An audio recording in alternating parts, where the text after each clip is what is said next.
everyone, so welcome to the very first episode of Fortnightly French. I hope you liked the intro that you just saw. It's really cute, I think. It took me a little while to make it. So in this video I'm just going to cover kind of what this series is going to be and just some kind of basic introduction information about my learning French. So the basic purpose of this series is just to log, preferably every fortnight, kind of what I'm doing with my French learning, how I'm doing, answer any questions that people might have or respond to things that the comments are saying, and with the hope of over my process of learning and becoming hopefully fluent in French, we can see a good number of kind of little blog updates that kind of document this process and this journey for people to refer to or interact with me whilst I'm doing it. So I thought my first video I would have just talking about what I've already learnt in French, kind of how I've been learning French, my history of learning French, and what I might be doing in the future. So I'm just basically going to start off probably with just telling you why I'm learning French. The main purpose is really because my boyfriend is French. We've been together for I think it's about 5 months now, and we do have a YouTube channel together. If you want to click below or just up there, you can see what he looks like and things like that that people like to do. So really that is basically the primary purpose. I'm going to be spending quite a lot of time in France with him over the next coming year. Between a quarter and a third of my time is going to be spent in France, hopefully. So it is really for practical purposes as well that I want to learn French. Also there is a kind of career and CV aspect of this that I've always really wanted to speak 2 languages, but I've just never really achieved it, and I think now I'm making it happen, and I think it could open good opportunities for me career-wise, and specifically because I am a little bit interested in going into maybe some sort of hospitality, hotel management kind of jobs, which do often involve kind of talking to people from different countries, and French is a good language to have. So next I guess I'll just talk through kind of what I've done in the past to learn French, what I'm doing now, and what I'm going to do in the future, so you can kind of see what kind of level I'm at, and I can give you a little review of some of the things and methods that I've tried so far.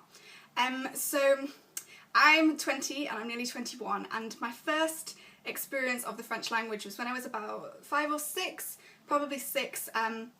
My parents used to take me to this French lady's house with a group of my friends, and she did little activities with us where she teaches like colours and numbers and the names of food and stuff like that, and I really liked it because it was like we knew a secret code that no one else at school knew, and that was really fun.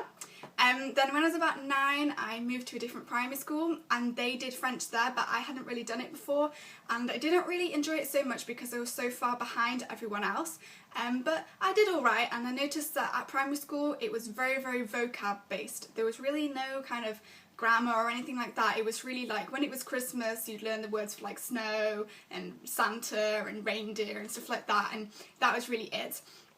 But we did go on a school trip to France when I was about 10 or something, and that was the first time I ever went to France.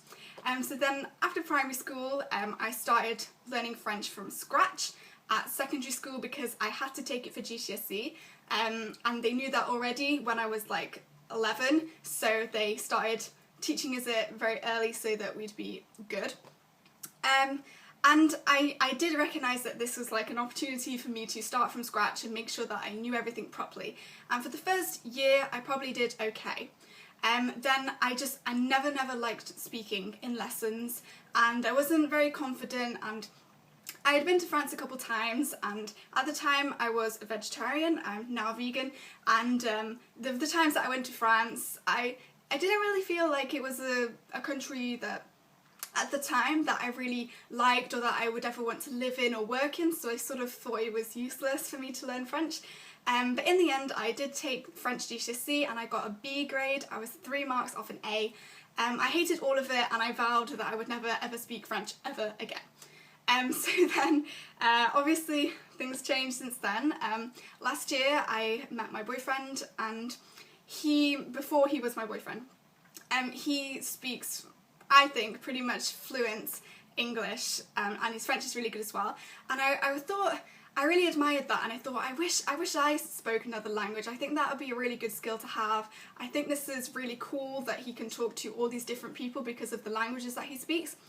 And So I pretty much decided I wanted to learn a second language, and because I'm kind of impatient and for efficiency purposes, I just thought I might as well try to relearn French, considering that I already know it, as opposed to starting again with a different language. So the first program that I used is Duolingo, and I did actually do a review of Duolingo, and I'll put the link here or below if you don't have the thingy up there. Or maybe it's on the other side, I'm not sure. And I used Duolingo mainly because it was free and because there was a mobile app for it and you could do it online. And I really liked Duolingo when I started off, because I would have never paid for anything at that point because I didn't know whether I would be able to stick with it. And what Duolingo really showed me was that I could commit to learning the language every day and that I could make progress with it. And then after that I felt more comfortable, as I'll go on to telling you about things that I've now paid for. So Duolingo I thought was really good to get me familiar again with the language, and for me to kind of know that I could, as I said, know that I could actually commit to it and it wouldn't be a waste of my time or money. But what I did find with Duolingo is that when it got into the more difficult topics, I started not understanding, and I'm not really into grammar. Even English grammar, like, is boring to me. I'm really not good at it, and it was a weakness of mine. And when it started getting difficult, I kind of stopped doing it. So I kind of eased out of Duolingo. And also what I found with Duolingo is that there was a lot of mistakes on it. I think it is, as more and more people use it, as it's been around longer and longer and longer, there will be fewer mistakes. But I began to lose a little bit of faith in the program because I was frequently having to report things, I think, and then they kept on sending me emails like, thank you for your contribution, it's now been changed, blah blah blah. And I started thinking, when I was typing the answers in, how do I know it's really right? I noticed my reading was pretty good with Duolingo, but all the other things, listening, speaking, writing, all really poor. Especially listening and speaking really was the worst.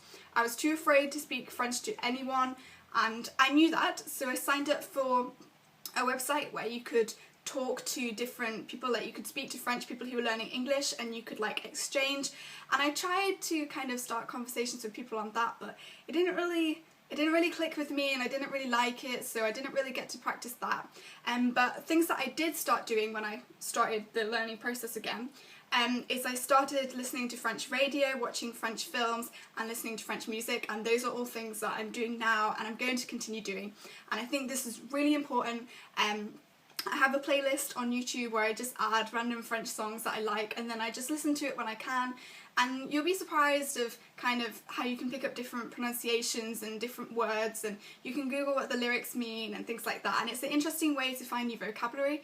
And because you've learned it from the song, you're kind of more likely to remember it, I think, that as opposed to just reading it on a program. You don't have anything to associate with it. So I have a playlist on my YouTube of like French music. If people want me to, it's currently private. If you would like me to make that public so you can kind of listen to some of the French music that I'm collecting, then do tell me. But some of the songs are a bit cringy, but okay.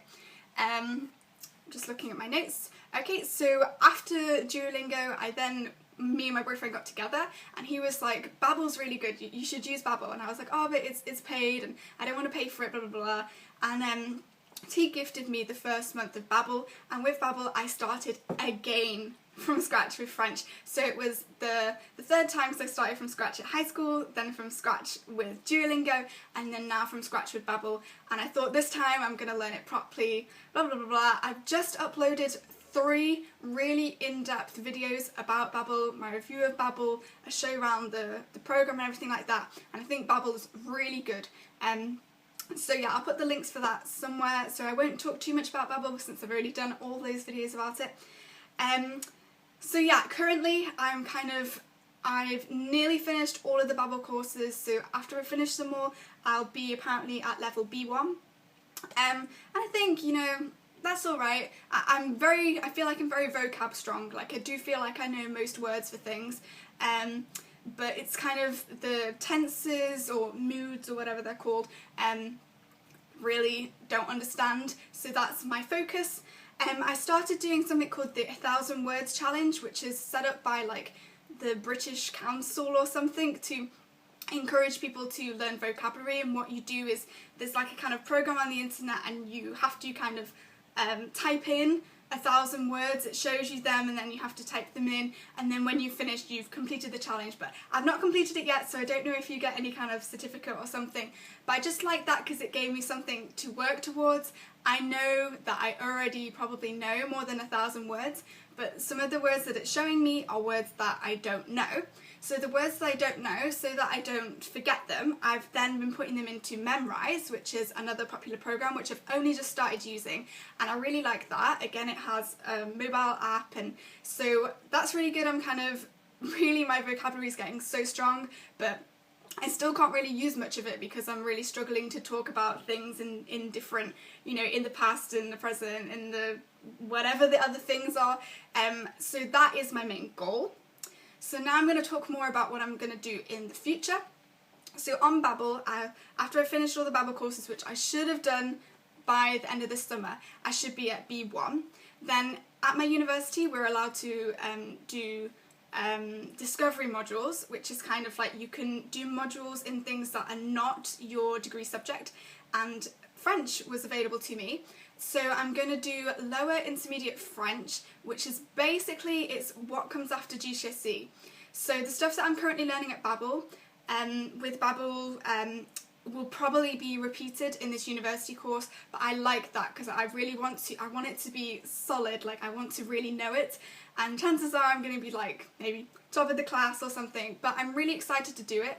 And I thought it was crazy that if you would have told me, you know, when I was like 16 years old, that, you know, in like 4 or 5 years time you're going to be voluntarily signing up for French courses that count towards your degree classification and you're going to be excited about it, I would have been like, huh, no.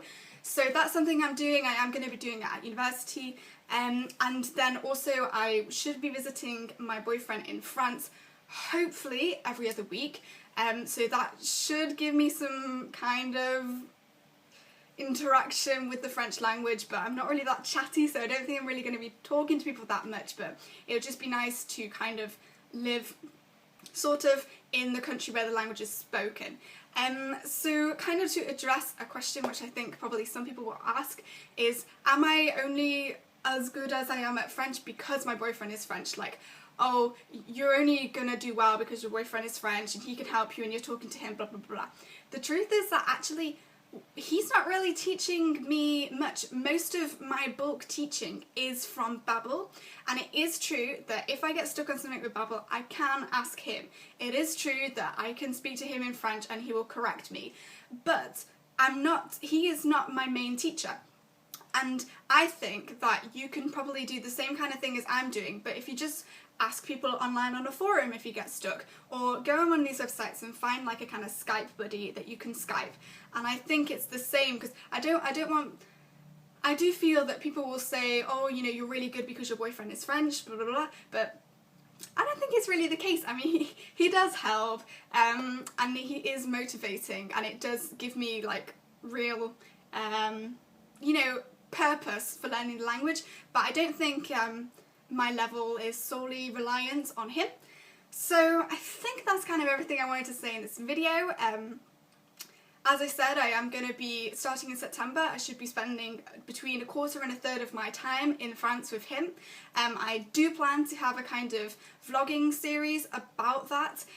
We're going to be kind of just outside of Paris, so hopefully some kind of Paris vlogs, and I'm hoping to put that under the kind of series frequently in France. So if that kind of thing does interest you, you want to kind of see what some places in Paris look like, or you want to advise me of some places to visit, then do subscribe. And if you want to see the next update of my French learning in about a fortnight, then do subscribe as well. My boyfriend should be arriving tomorrow, so I think when I do the next update, maybe he'll be here with me and he can give his kind of view as a native speaker of how well I'm doing and what I need to improve on. So if you have any questions or you have anything you want to tell me, then write it below, and yeah, I'll see you all next time.